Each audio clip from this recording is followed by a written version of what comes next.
மத்திய இத்தாலியில் உள்ள சான் ஃபெலிஸ் சிர்சியோ துறைமுகத்தில் சொகுசு படகு ஒன்று தீப்பிடித்து எரிந்ததால் பெரும் பரபரப்பு ஏற்பட்டது.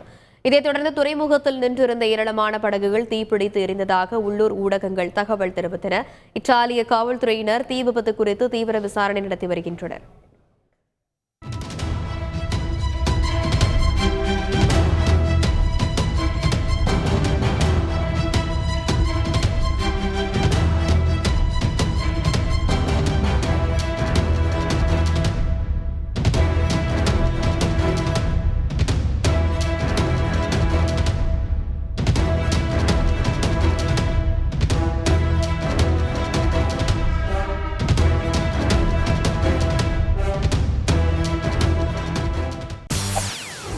செய்திகளை உடனுக்குடன் தெரிந்து கொள்ள உடனே சப்ஸ்கிரைப் பண்ணுங்க.